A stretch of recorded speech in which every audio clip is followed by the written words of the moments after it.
¿Cómo están, queridos estudiantes? Esta es la clase de introducción de hematología, con la que vamos a iniciar todo este sílabo. Primero quisiera indicarles que vamos a tratar de llevar todo esto a través de videos de las clases, pero también vamos a tener clases interactivas. Esto ya lo iré mencionando en el chat que tenemos con ustedes. Por el momento vamos a iniciar primeramente con algunas indicaciones generales. Bueno, este es el sílabo de hematología, en el cual están básicamente los contenidos. Como ustedes pueden ver, el bloque uno que hace referencia a hematopoiesis y fisiología de la hemostasia. Entonces vamos a estar viendo estos temas que son muy interesantes: hematopoiesis, medio ambiente, fisiología de la hemostasia, trombosis y sangrado, que son temas muy importantes, y quizás la parte fuerte del sílabo es esto de la anticoagulación, que vamos a estar incluso haciendo un trabajo sobre esto y vamos a ver cuál es. En bloque 2 vamos a estar hablando más sobre lo que es semiología de la hematología. Entonces vamos a estar hablando de algunos síndromes, vamos a estar hablando sobre la biometría hemática. Creo que es el puntal más importante en lo que hace referencia a este bloque. El bloque 3 es el grupo de anemias. Entonces vamos a estar viendo anemias por deficiencia de hierro, anemia megaloblástica, anemia de crónica de inflamación, anemia hemolítica.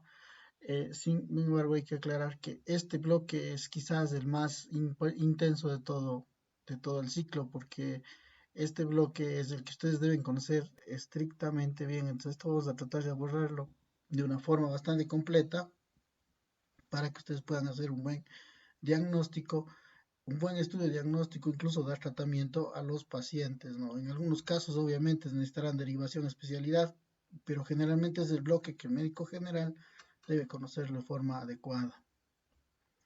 El bloque 4 hace referencia a leucemias agudas y leucemias crónicas. Vamos a estar discutiendo sobre algunas de ellas. Básicamente aquí lo que queremos o la intención es que ustedes conozcan algo acerca de estas leucemias, como para poder hacer un abordaje inicial o tener alguna noción del pronóstico de estas enfermedades. Obviamente, el tratamiento ya lo hace el hematólogo en los centros especializados, ¿no? Entonces, ustedes nada más con que sepan hacer un abordaje adecuado de cómo hacer el diagnóstico de esas enfermedades, estamos bastante bien. El bloque 5 habla de linfomas, linfoma de Hodgkin, linfoma no Hodgkin, que vamos a estarlo también abordando, igualmente que el caso anterior, para que ustedes sepan hacer el diagnóstico de esta enfermedad. Obviamente el manejo es la quimioterapia y pues requiere también manejo especializado en centros, incluso de cuarto nivel. En cuanto al bloque 6, es otro tema muy interesante que es la terapia transfusional. Esto hay que decirlo muy bien, vamos a estar hablando sobre todo lo que es terapia transfusional. Lo importante de este tema es porque todos los médicos, médico general, médicos especialistas, manejan de muy bien esta parte. Todo el mundo alguna vez necesitará transfundir hemoderivados, entonces es muy importante que ustedes conozcan también esto de la manera bastante bien, cómo hacer las transfusiones, qué complicaciones pueden tener, efectos adversos y todo lo demás.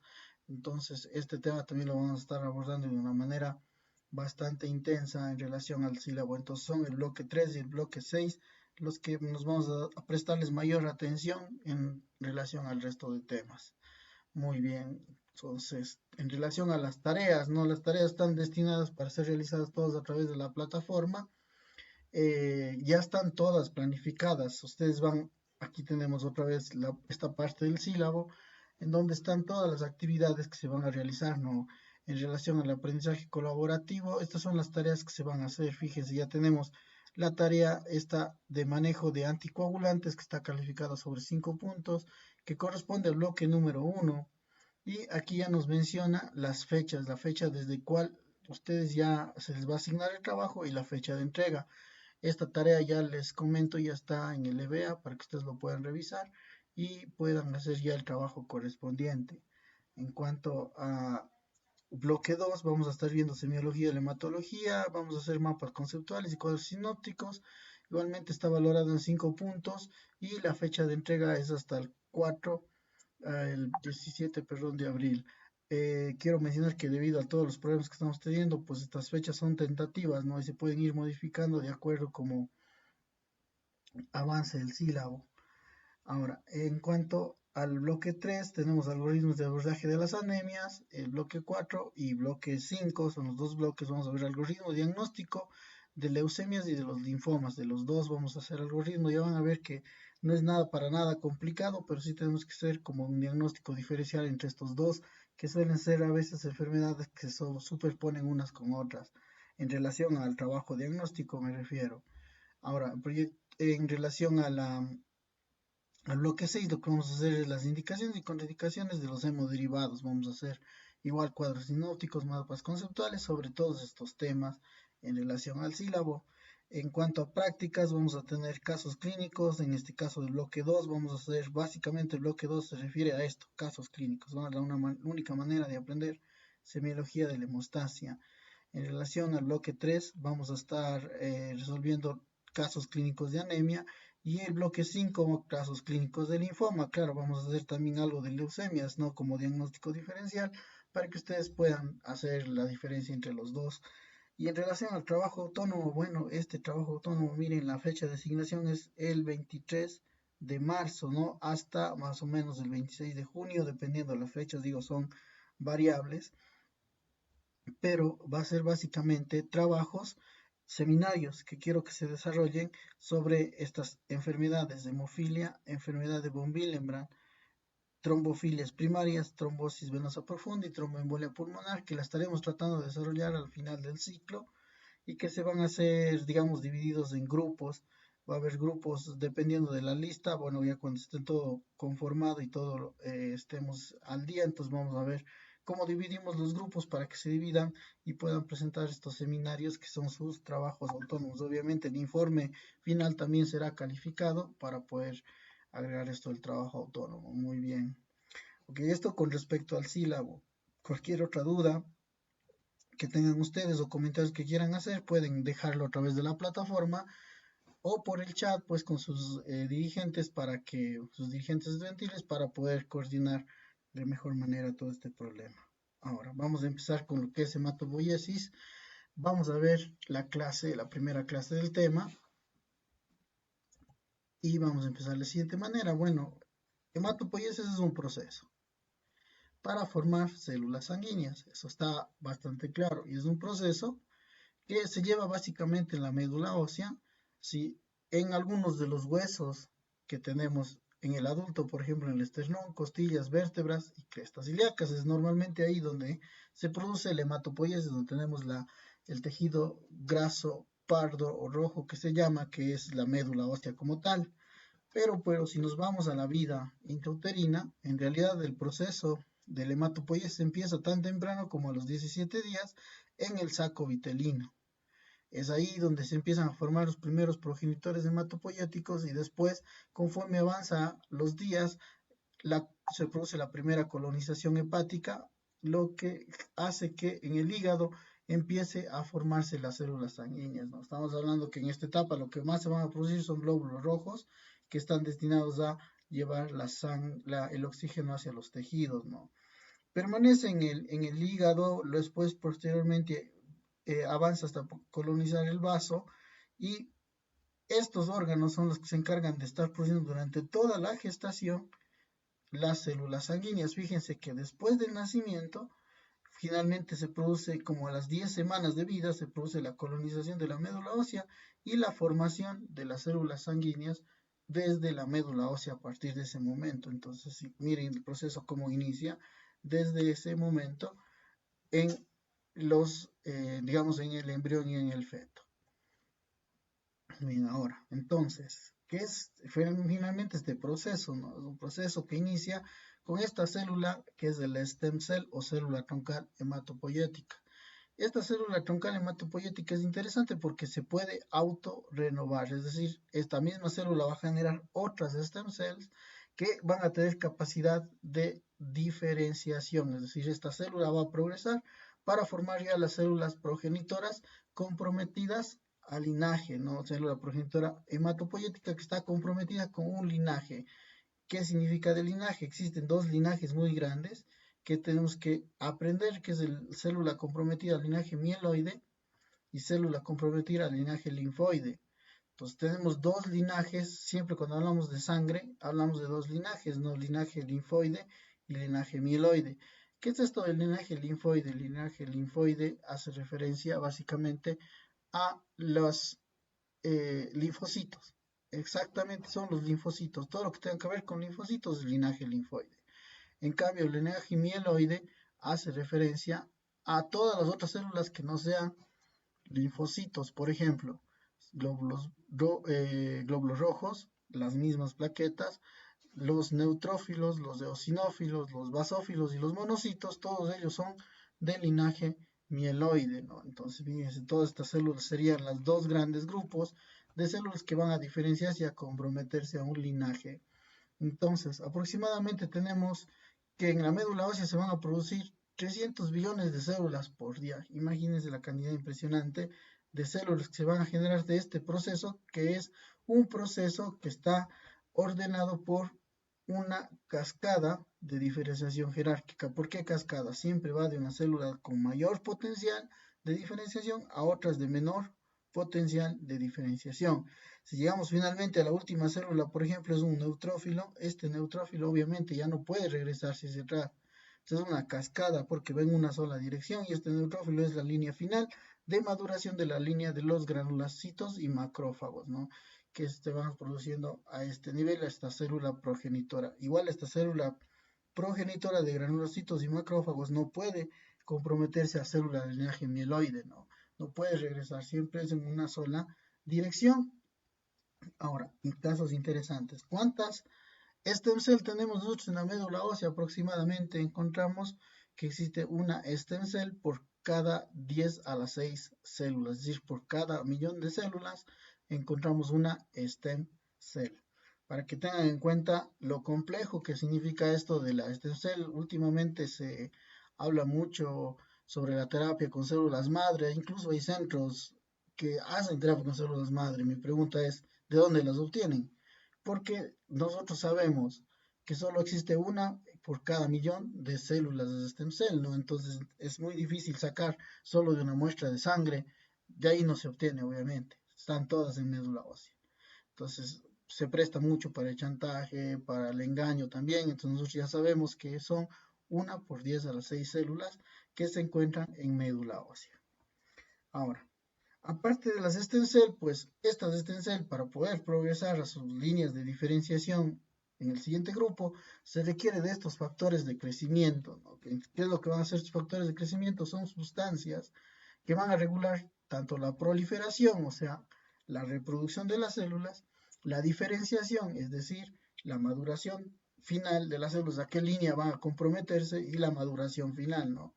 Ok, de cada una de estas. Entonces, obviamente el factor de crecimiento influye en el linaje hematopoyético. Hace rato vimos que había el stem cell que tiene multipotencial, puede diferenciarse en lo que le dé la gana, pero depende del factor de crecimiento al que esté expuesto para que sea linfocito, por ejemplo, o para que sea un neutrófilo, dependiendo pues del tipo de factor de crecimiento que esté estimulándolo en ese momento.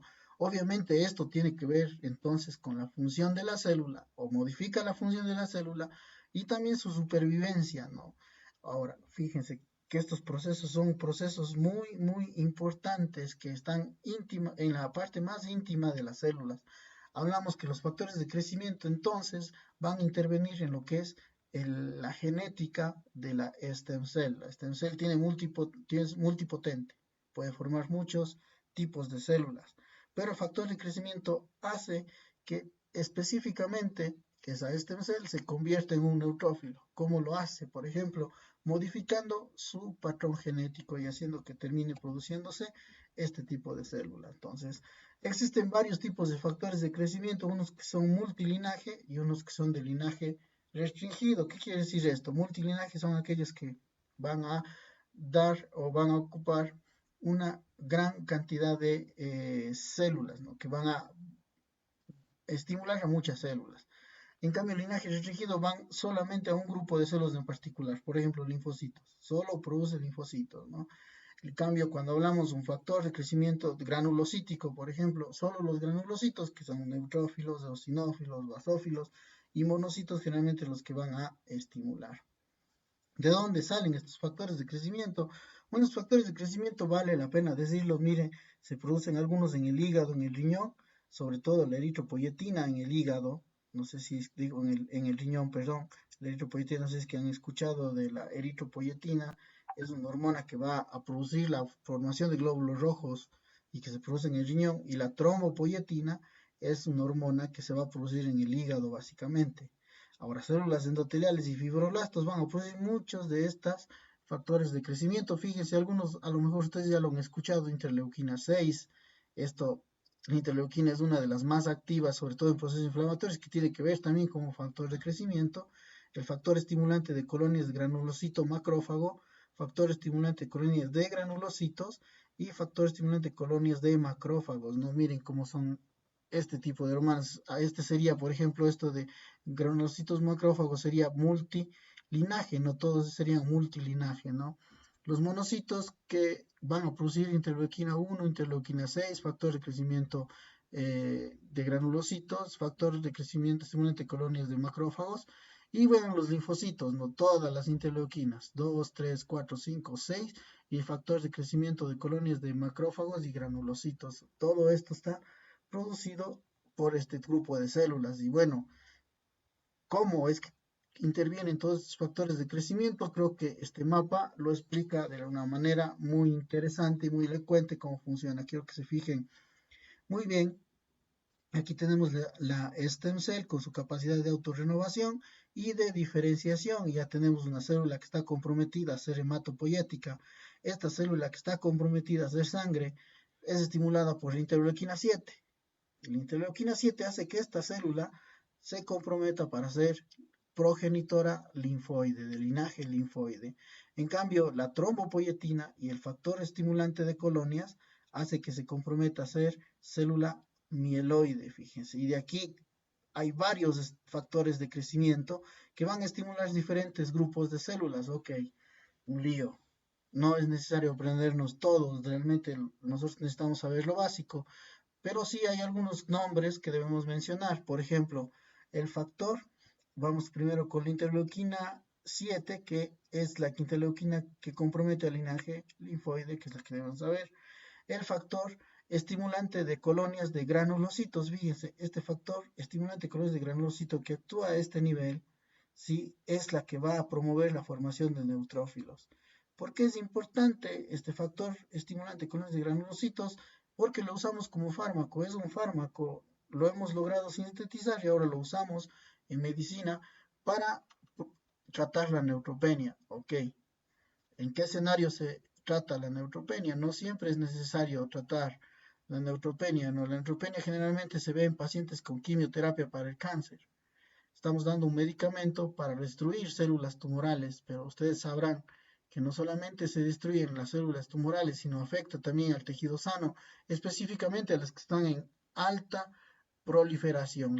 Recuerden ustedes que cada día se producen muchísimos millones de células en la médula ósea, entonces cualquier quimioterápico va a afectar la formación de las células sanguíneas, entonces los neutrófilos son muy importantes para protegernos de las infecciones.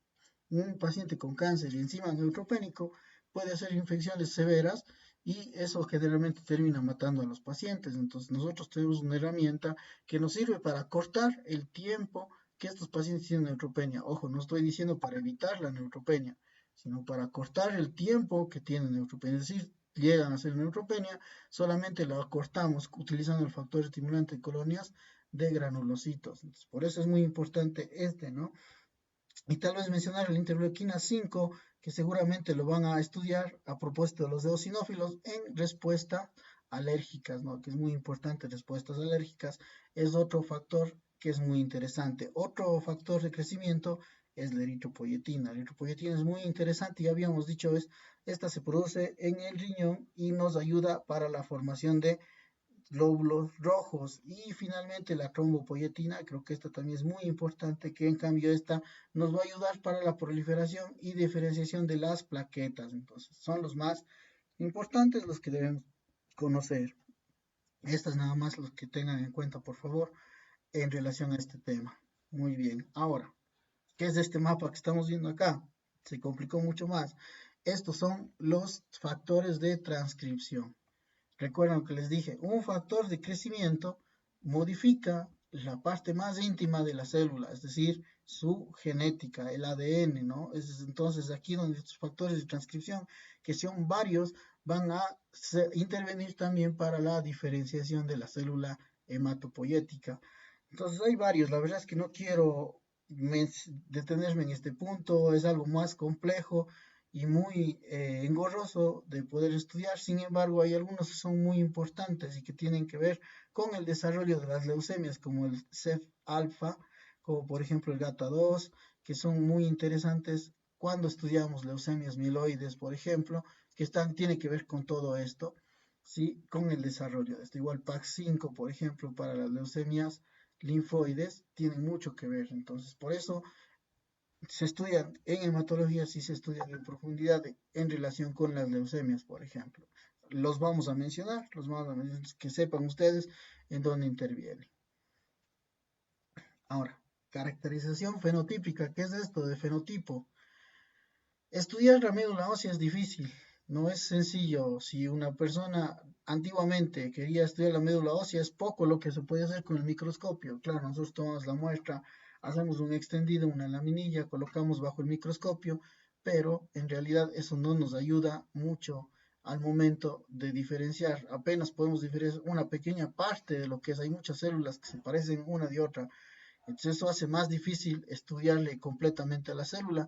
Entonces últimamente, gracias a la citometría de flujo, es una palabra, un nombre de un estudio que vamos a estar repitiendo mucho durante el curso, citometría de flujo, su nombre dice citometría, mide a la célula a través del flujo de las células por un láser, ¿no? Este láser nos permite ver las características, el tamaño de la célula, la complejidad de la célula, y le puedo yo incluso agregar marcadores para que me informe qué tipo de célula es. Entonces, la caracterización fenotípica es el estudio de las células a través de la citometría de flujo. Entonces, por ejemplo, yo quiero buscar una célula que sea stem cell, es decir, quiero ubicar al stem cell.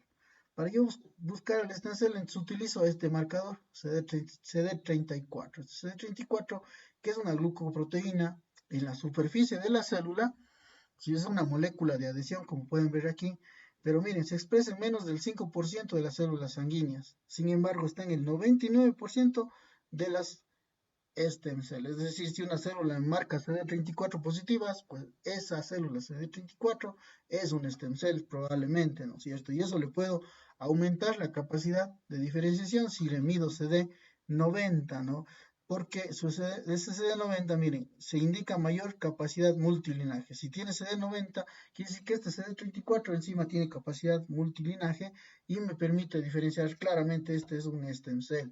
Existen muchos marcadores de diferenciación, CD38, CD45, CD49, que todas son parte de la membrana celular o pueden ser parte incluso del núcleo de la célula. Todo esto se utiliza para poder marcar una célula y diferenciarla. Entonces, si yo hago un mapa, trazo un mapa, miren cómo está aquí este mapa, a través de la sistemetría de flujo yo puedo saber cuál es el stem cell, qué célula está comprometida al linaje mieloide a través de todos estos marcadores o linaje linfoide a través de todos estos marcadores de diferenciación. Ojo, no es importante que lo sepamos, pero sí necesito que ustedes conozcan el concepto de inmunofenotipo. Inmunofenotipo hace referencia a esto, ¿no? A los marcadores por citometría de flujo que me permite diferenciar el tipo de célula sanguínea.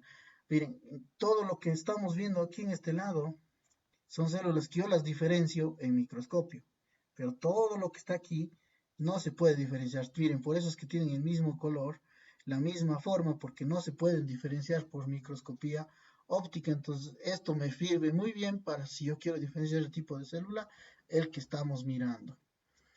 Muy bien, eritropoyesis. ¿Qué es esto de la eritropoyesis? La formación de glóbulos rojos, ¿no? Entonces, existen progenitores muy tempranos, lo que les había dicho, que no se pueden diferenciar, ¿no es cierto? Esta unidad formadora de brotes eritroides, que es esta es la más temprana de todos. Miren, aquí tenemos el stem cell, luego la unidad formadora de colonias comprometida con granulocitos, macrófagos, monocitos y con eritrocitos, ¿no? Entonces, esto es un stem cell todavía, tiene múltiple capacidad.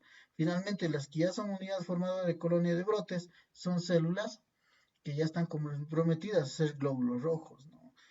Ok, ahora estas células maduran, ¿sí? Y forman colonias más pequeñas. Es la unidad formadora de colonias eritroides, ya es más pequeña, fíjense.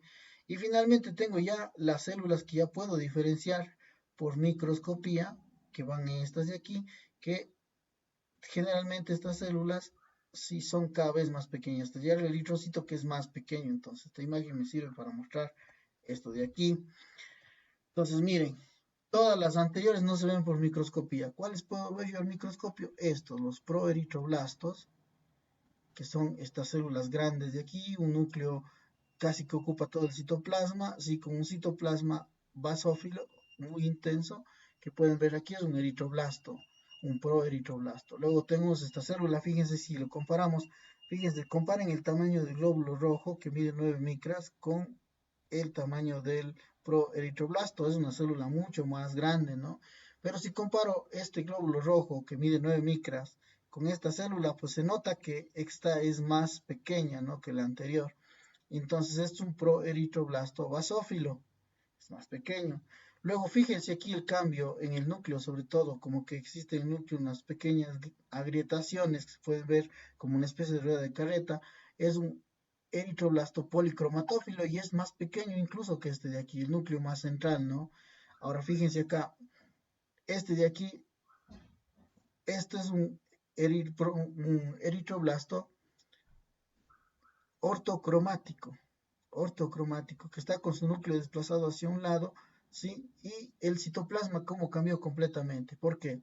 Porque aquí ya empieza a tener hemoglobina, o la hemoglobina se presenta desde este estado, eritroblasto policromatófilo, ya tiene hemoglobina, pero aquí el contenido de hemoglobina es mucho más alto y el núcleo se desplaza a un lado. Y finalmente tengo a los reticulocitos. ¿Qué son los reticulocitos? Son células, como esta que está acá, que tienen restos nucleares, restos del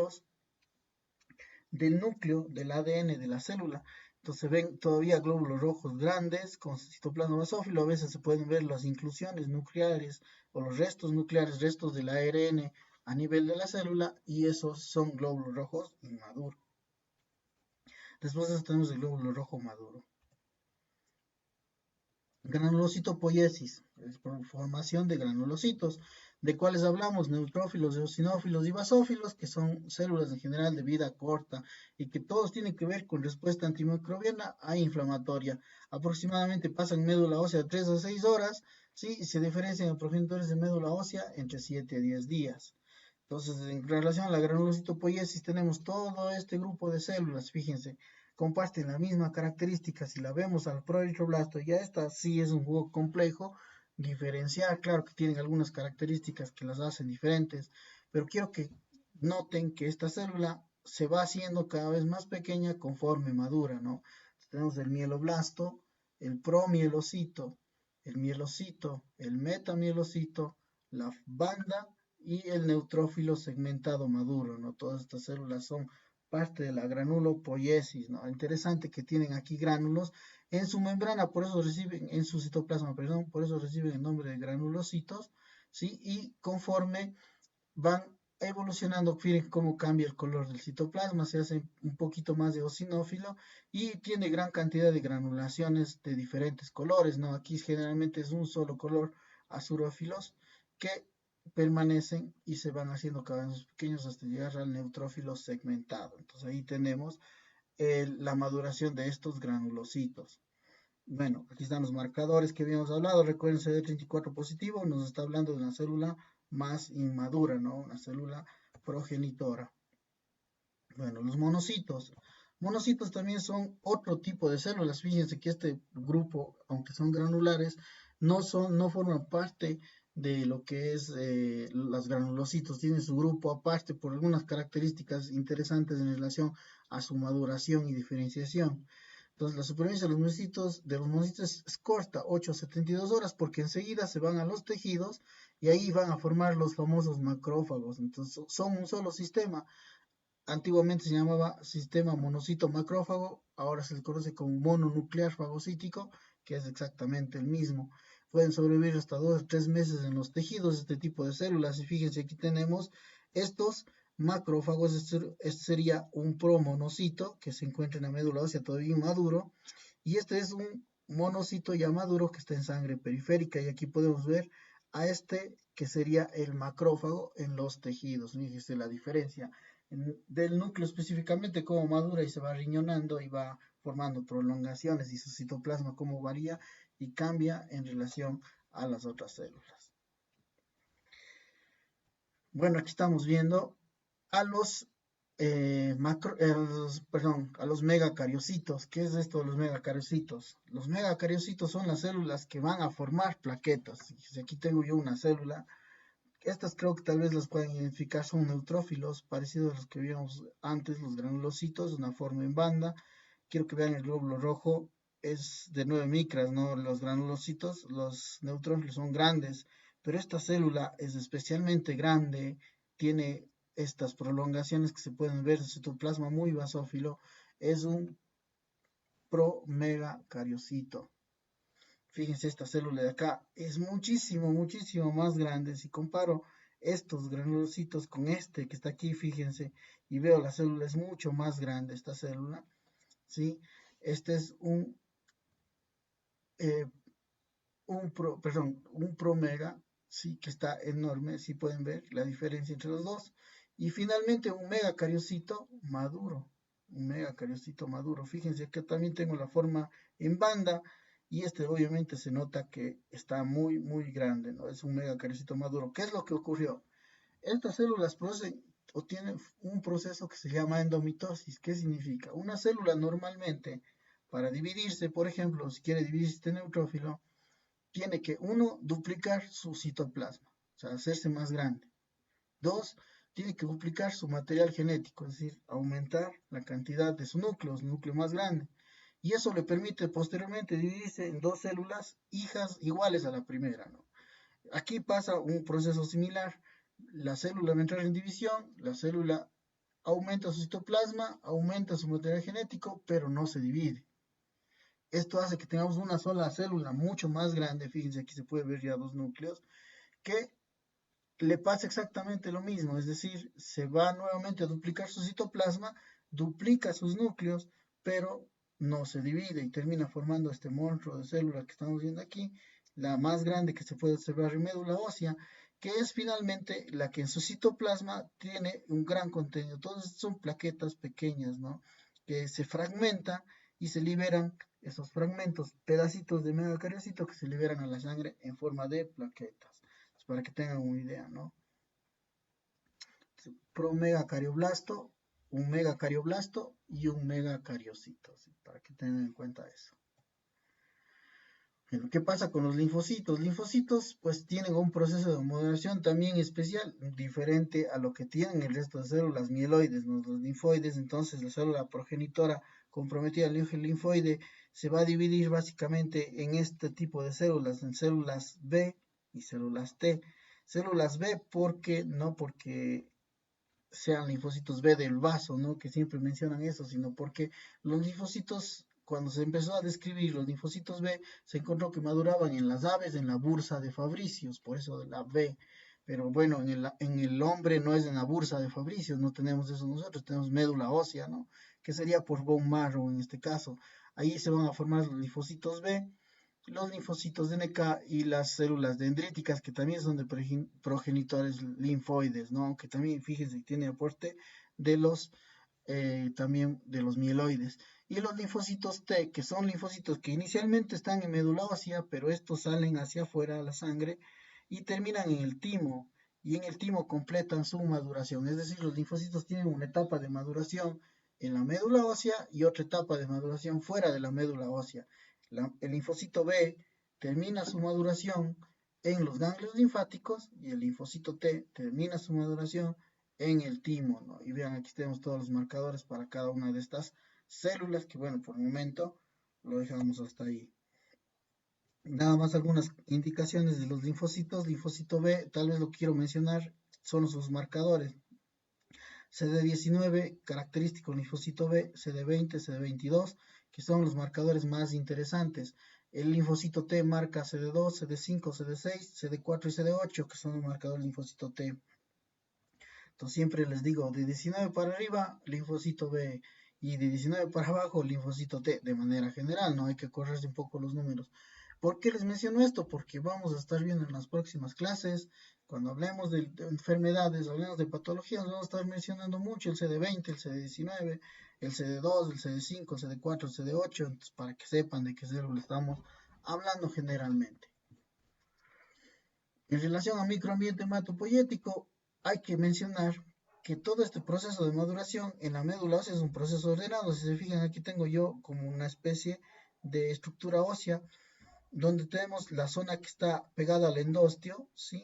La zona endostial, una zona intermedia y una zona que está pegada a la parte central. El vaso sanguíneo o los capilares sanguíneos llegan por aquí, no estarían por esta parte. Fíjense cómo estas células progenitoras están pegados a la zona endostial. Ahí tenemos a los CD34, a las células stem cell, que van a ir madurando y estas células conforme van madurando se van acercando más hacia el vaso sanguíneo. Fíjense que los megacariocitos que están representados por esta célula, que están llenas de plaquetas, están casi hasta cerca del sitio en donde se va el vaso sanguíneo, pues. Entonces, la hematopoiesis es un proceso restringido a la médula ósea. Esto hay que empezar diciéndolo, ¿no? Y tiene un motivo, tiene que haber un motivo, porque la médula ósea tiene un ambiente adecuado para que las células se desarrollen.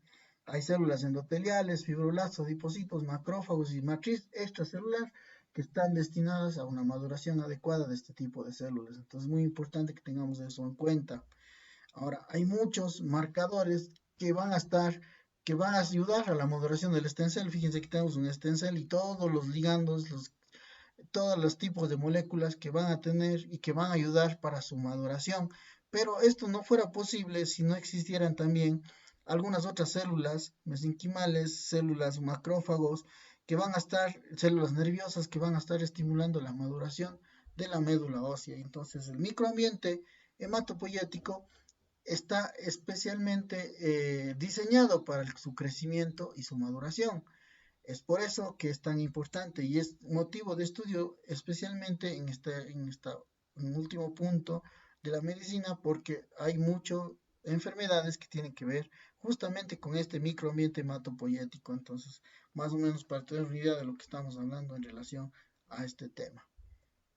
Muy bien, cualquier pregunta, comentario, por favor, dejarlo y para poder hacer la retroalimentación debida de cada uno de los temas. Por el momento, pues, me despido de ustedes y seguiremos en la siguiente clase.